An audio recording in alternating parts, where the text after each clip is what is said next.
No, I think more overs. If I've kind of said it there, I think more overs under the belt will definitely help. Um, let's be honest, there was a lot of assistance in that wicket. You look at Ross Taylor's dismissal straight off the bat, one that rolls like that. You know, is that good bowling or is that just the deck? You know, one that bounces to Guppy, inside edge onto the stumps for Latham. You know, so. Yeah, I think I put the ball in the right spot enough times to ask questions, but there was a lot of assistance off the deck. So I always judge myself on where I've bowled, and I felt like I did that.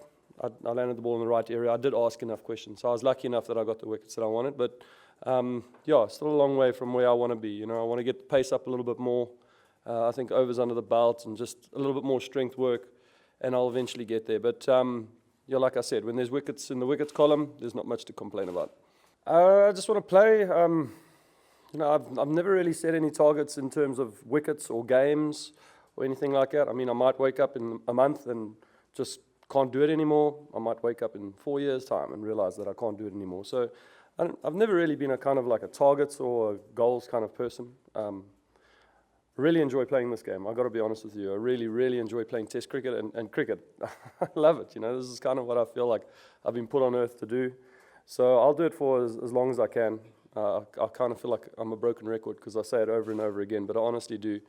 Do not know when to pull the plug, or even when that kind of decision will come into my mind.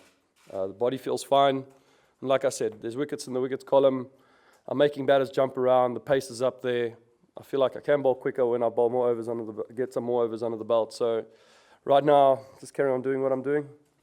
Look, I think this bowling unit is at a stage right now where everyone can kind of like look after everybody. You know, you don't have to rely on me to mentor anybody. I mean, you look at KG, his last Test match against England, he picked up 13 wickets here. You know, I wasn't there. I promise you, I was watching that game in Cape Town.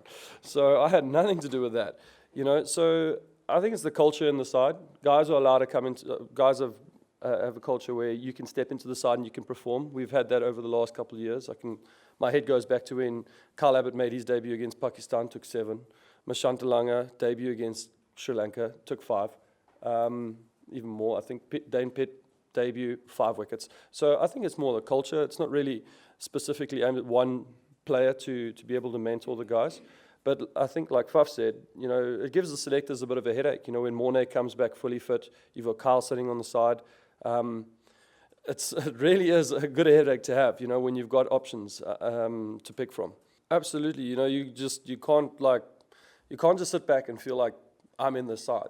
You know, I'm most definitely not in the side. You know, can't make the ODI side at the moment. So you know, that's not a given anymore. You know, guys bowl well, players step into this team and perform well. Everybody needs to be upping their game all the time.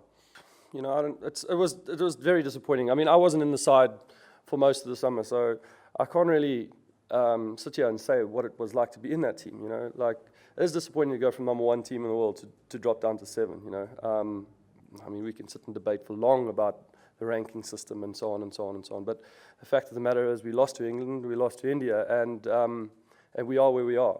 But the culture has had a bit of a change. We had, Faf mentioned it, we had a nice meeting, and I feel like we're back on the path again. Players kind of know what they're playing for again, where we want to go. Maybe after the World Cup, we just kind of like stopped. We didn't know what we were trying to achieve. Why do we want to win games? Do we want to just win for a series? You know, what does this mean? You know, and we needed a bit of something to happen for us to kind of open up our eyes and for that to happen. So I think we're in a great position right now. You know.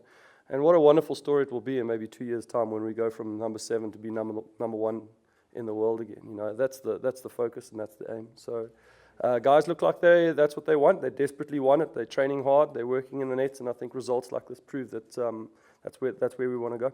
I'm never really bothered about that kind of crap. You know, like it just doesn't bother me, you know. It really doesn't bother me. I'm not going to sit on my couch when I'm 70 and go, oh, I was the leading wicket taker. It really doesn't give a shit about it, you know. But I will remember tonight, I will remember when we beat New Zealand in Durban and we had the whole New Zealand team in our dressing room and we had a fines meeting and everyone was sitting there, great banter, great chats. We all went out after that.